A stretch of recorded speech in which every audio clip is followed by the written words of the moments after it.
Hey guys, welcome back to World Mechanics. Our mission here at the garage, guys, is to save you as much money as we can. That's why we make these absolutely free videos. Let's go ahead and start on it now.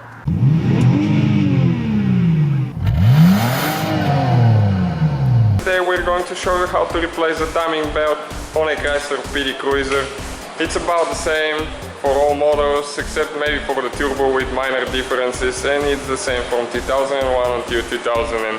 The only difference could be they have two different tensioners, one is hydraulic, one is manual. So this is the timing belt right here. Stay with us to see how we're going to do that, and don't forget to subscribe for future videos to our channel. Thank you. We have the bumper off, as you can see, but this is because we need to replace it. Now, as you can see, the AC lines right there, we have those unhooked because we also put new compressors, so we didn't have any Freon, and we just took them out of the way so we can reach the engine mount better. Okay, so first thing that you need to do is you need to get a fork jack and put it under the oil pan. You need to use a wood block, otherwise you're most likely going to punch a hole in the oil pan because it's aluminum and the jack is going to put too much pressure on one spot. So use a wood block and jack it up a little bit until it starts, you can see it start picking the engine up in the air, and then you stop. So this way, when we take the engine mount off, the engine will not just drop and hit something and maybe break something, a line or a vacuum hose or something, even the oil pan. So now we need to remove these bolts right there, two bolts. As you can see, that's where the timing belt is. So the first thing to do is remove those. Okay, so those bolts are with 15mm socket. We're going to use the impact so it's quicker. And you just take them off. Okay, that's one of them. And the second one now. Okay, and now this one right here, this one is with 18mm socket right there. So we need to remove this one.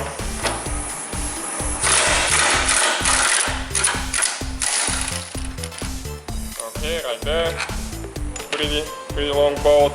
And now this is the engine mount. Okay, it goes forward and then the back part out and the whole thing comes out. Okay, now you go on the right side, as you can see where the pulley is, and right here on the frame there is one plastic lid that you need to remove at work. And right here it's one bolt with a T55, that's the starlight.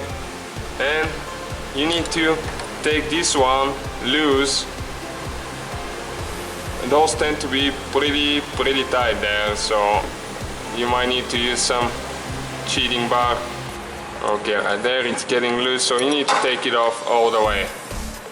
Okay, we got the bolt off all the way loose, right there. Pretty long bolt, so be patient with it. And if it doesn't go easy, you might need to jack the engine up or down a little bit to adjust it to where it doesn't put too much pressure on the bolt. And now we need to remove that bolt holding the crankshaft pulley right there with 19mm socket. We're going to use the impact because otherwise it's almost impossible to do it. Right there. Okay, we got this one out. Okay, that pulley most of the times it won't come loose, so you need to install the bolt and just don't go all the way, tighten it, probably about half an inch, and using the bracket we're going to pull the pulley out of there because they tend to be stuck pretty good in there. So that's the procedure for removing the pulley. Sometimes if it's the factory one, it never been removed, it will be really stuck. Okay, right there, and it's gonna come off. We need to use a little bit bigger one. Okay, and it got loose, so what we need to do is just remove the pulley now and the bolt. Okay, and you just remove the bolt now, like that, and the pulley comes out of there. As you can see, that's where it lays there. So it's pretty good amount of area that covers, so it gets stuck pretty good if it hasn't been removed at all. The next thing that we will need to do, we need to remove that bracket right here. And in order to do that, first we need to get the power steering loose. And there is two bolts on the power steering, one on top, one on the bottom. As you can see, this one here is sticking out and there is one underneath it. But you reach those on the other side of the power steering, right there. Okay, this one here and the one underneath it. So those are with 13mm socket, and we'll need to remove those in order to remove this bracket right here, because the power steering is holding it right now, and we will not be able to pull it out of there. Okay, we're going to use a long extension and a socket. It's easy to get there that way. And just get the bolts off the power steering, the ones that are on the back, with a 13mm socket. Okay, right there. They tend to be not so tight, depends if it's been replaced or not. Okay, right there, so we have the bolts off already. Okay, they're very long bolts. Okay, this is one of them, they have a washer, so be careful not to lose the washer. And the one on the bottom, same story. Okay, right there. It's really tight fit there. Okay, now we will need to get the jack down a little bit, and as you can see, it's going to take the engine down a little bit. Okay, like that. So we can reach that bolt right here. This one is with 15mm socket. So now we can reach it. If the engine is too much up, you cannot get to this one. Okay? So we need to take this one off with 15mm socket. Okay, right there, we got it off. It's a pretty long bolt, so we need to go down a little bit more, as you can see, because it's hitting in the frame and we will not be able to take it out of there. That's one problem about it. Okay, a little bit more.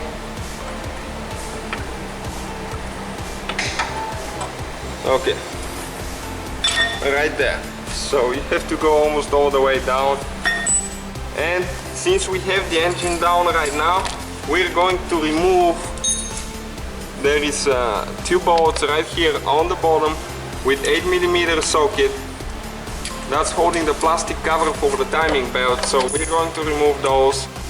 Okay, and now there is one more right here in the back. You need to take this one off too with 8mm socket. And one more right there, as you can see. So we need to take all this. So altogether it's 4 little bolts with 8mm socket holding the cover. Take all of them off. Okay, we got all 4 bolts off.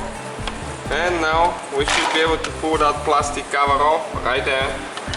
And that's where the timing belt is. So now we need to jack the engine up more, because there is more bolts on the top that we need to get to for that metal, like the cast iron bracket that's holding the engine.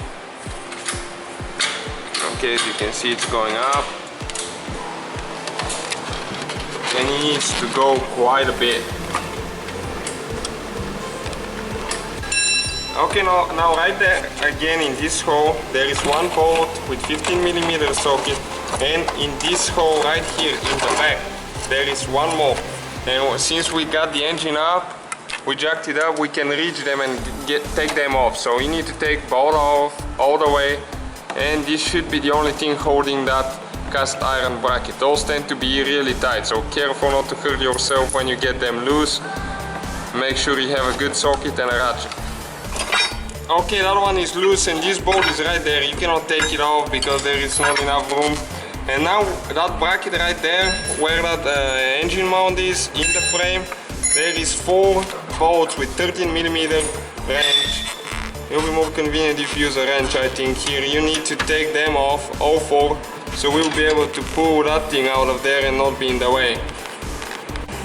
Okay, we got the 4 bolts loose on that mount there, and you just turn it, as you can see right here.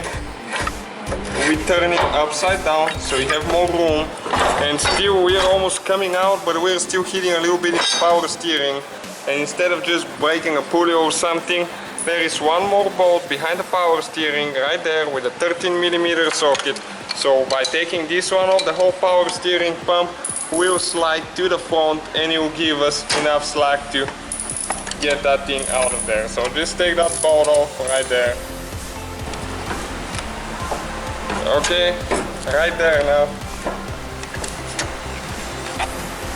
You need to pull the power steering to the front. Okay, right there. That thing is the hardest thing to get out. And now, right there, as you can see, that's the timing belt and everything is right there. So, okay, that's the other mount that we removed right there. So, we're just going to push that one in. We don't need it now. And just stay with us to see how we're going to do the timing now. Okay, right there, so now we use the 19mm socket and the bolt. You put the bolt on the crankshaft and get it tight so you can turn the engine to the right if you need to. So you need to bring it to the timing marks, and okay, this is the mark right here, and it needs to line up with the one on the back right there. There is one, and on the top right there, that's where the timing marks are, and you need to make sure that you have on each gear you have two arrows showing up, because you might get it the other way, pointing down, and it will be definitely wrong and you might hit the valves. So right there, up, and these two needs to align with each other. And now we're ready to take the belt off. In order to take the belt off, that's the tensioner pulley right here. So we need to loosen the bolt. It's with 13mm socket or a wrench. Okay, we got it loose already. You need to do just a couple revolutions to make sure that the bolt is loose. And now you need a small ratchet, and there is a place on the tensioner pulley where the ratchet goes there. It's a little bit limited space. Okay, and now you need to go right there, you need to go to the left to get it loose. And now the belt is loose and we can pull it out of the pulleys. Okay, we're going to use the screwdriver to take this one off. Okay, one thing, it's the old belt, so we're going probably to pinch it with the screwdriver, but we do not care because we'll not be reusing it. Who is going to reuse the timing belt, honestly? And when you put it on, never ever use a screwdriver. You have to get it on with your hands, no prying on it, because it's going to break a little spot or pinch it, and it's going to cause the timing belt to fail in the future. Okay, and it's going to come off right now. And we need to go on the bottom. And here it's pretty tight fit. Okay, right there. We pulled it out of there. So that's the old belt right there. Original, never replaced belt. And it's still not that bad for a 93,000 mile belt. That's the damage that we caused with the screwdriver, so never pry the new belt with a screwdriver on the gears. Okay, this is new belt made by Gates, and we're not installing the whole kit. Our customer, they just want us to replace the belt. I don't know why. If you ask me, the whole kit is a better deal since we're already doing the work, but that's how they want it. Okay, you start from the top, then you go on the bottom, and you need to make sure that it goes in the gear, right there, the crankshaft gear. Make sure it gets good, don't pinch it anywhere, because you're going to cause damage to it. And now we need to go through on the water pump right there, on top of it, and from the water pump we need to go on that pulley right there, idle pulley. And then on the left side it needs to go on the inner side of the tensioner. It's very limited space, it's really hard to show you exactly how it needs to be. Okay, we got the belt on, and that's taking a long time sometimes to line up everything. You need to hold especially the intake gear a little bit counterclockwise, like 1, 2 to the left, because it's spring loaded there. The valves are giving some pressure, and okay, as you can see, those are lining perfect, and it's still loose belt. We haven't tightened the tensioner yet, and right here the mark is perfect too. Okay, from this angle right there, so that's perfect. All you need to do now, you need to get your little ratchet in the tensioner. Okay, we got the ratchet in it and it's ready, so all we need to do now, get the 13mm wrench and tighten the tensioner so it doesn't go back and it doesn't loosen the belt. It's a little tricky to get that belt on all of the gears and everything to line up. It might take you 4 or 5 tries before everything's perfectly lined up, but if it's not, just redo it again. Better waste half an hour or something than buying a new engine or rebuilding the head, because if it doesn't line up, it won't be operable good and it might even bend valve. And after we install the belt now, just get a 19mm socket on the crankshaft and we're going to turn the engine at least 2, maybe 4 revolutions, so we make sure that it's not hitting anything. If it's not turning freely, just do not try to go, because you might bend something. Okay, so we're gonna go and spin it a couple times just to make sure it's freely. As you can see, it's having compression. You can take the spark plugs off if you want to spin it easily, so that way it will not build any compression. And that's been about 2 revolutions. So that's how you install it, and now you just put everything back together pretty much in the reverse order, the way we took it apart. You can go and watch the video in reverse and see what we need to do next. But that's how you replace the timing belt on a Chrysler PT Cruiser from 2001 all the way until 2009. Thank you guys for watching us. If you have any questions, let us know, and please don't forget to give us a like and subscribe to our channel for more videos. Hopefully guys the video was helpful. Please do not forget to comment, like, subscribe. That way we can keep making these absolutely free videos. Guys, we have more than 19,000 free repair videos on our YouTube channels that can, guys, save you thousands of dollars in future repairs. Check them out. Thank you guys for watching and see you next time.